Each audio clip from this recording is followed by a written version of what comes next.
Hi friends, હું અલ્પેશ કારિયા આજે આપની સમક્ષ એક મહાન ચિંતક અને વિચારક જે હતા એની વાત લઈને આવ્યો છું. તે વ્યક્તિ છે અબ્રાહમ લિંકન, અમેરિકાના 16મા રાષ્ટ્રપતિ અબ્રાહમ લિંકન. મિત્રો, અબ્રાહમ લિંકન વિશે ખાસ એવું શું છે કે જેનું નામ એટલું ચર્ચિત છે? અમેરિકાના ટોપ 10 પ્રેસિડેન્ટમાં પણ અબ્રાહમ લિંકન નથી, છતાંય આજે દુનિયા અબ્રાહમ લિંકનને યાદ કરે છે. એની પાછળ ઘણા કારણો છે. ખાસ કરીને હું એના જીવનની શરૂઆત તમને કહું તો 12મી ફેબ્રુઆરી 1889ના રોજ અમેરિકાના કેન્ટુકીમાં જન્મેલા અબ્રાહમ લિંકન એક ખૂબ જ ગરીબ પરિવારમાંથી આવ્યા હતા. તેમની ક્ષમતા એટલી નહોતી કે તે સારું અને ઉચ્ચ કોટીનું શિક્ષણ મેળવી શકે. એટલે શિક્ષણ તો એણે બહુ ઓછું મેળવ્યું, પણ એને પુસ્તકો વાંચવાનો બહુ શોખ.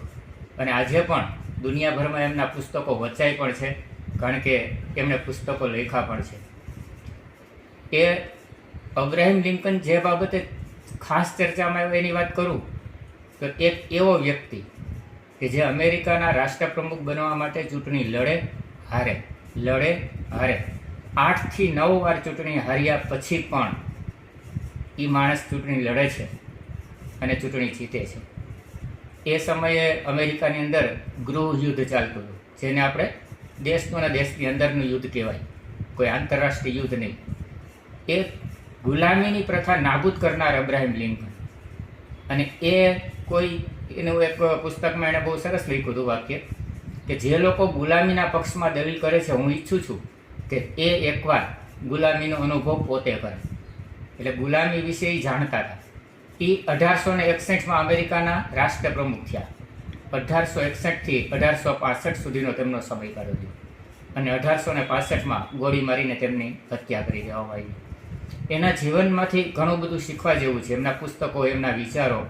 અબ્રાહમ લિંકન વિશે તમે જેમ જેમ જાણશો તેમ તેમ તમારી ઉત્સુકતા વધતી જશે.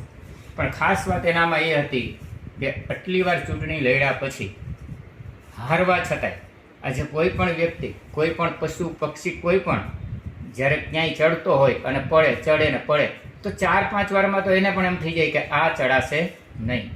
પણ આ વ્યક્તિ અબ્રાહમ લિંકન, એટલે જ એને મહાન અબ્રાહમ લિંકન કહેવામાં આવે છે કે એ લડ્યા અને 9મી કે 10મી વાર એ ચૂંટણી જીત્યા. અને જીત્યા પછી 4 વર્ષની અંદર અમેરિકાને એણે આખું એક નવો વિચાર આપ્યો. અમેરિકાનું ગૃહયુદ્ધ તો શાંત થઈ જ ગયું, પણ ક્યાંય કોઈ પણ પ્રકારની ગુલામી ન રહે. અને સાચા અર્થમાં અમેરિકાને લોકતંત્ર બનાવનાર એ અબ્રાહમ લિંકનને આપણે આજે યાદ કરીએ છીએ.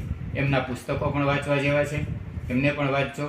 ફરી આપની સમક્ષ હું કોઈ અન્ય એક વ્યક્તિની, મહાન વિચારક વ્યક્તિની વાર્તા લઈને આપની સમક્ષ બીજી વાર ચોક્કસ આવીશ. એ પહેલાં આપને એક વિનંતી છે કે લાઇક એન્ડ ફોલો પ્લીઝ. ધન્યવાદ.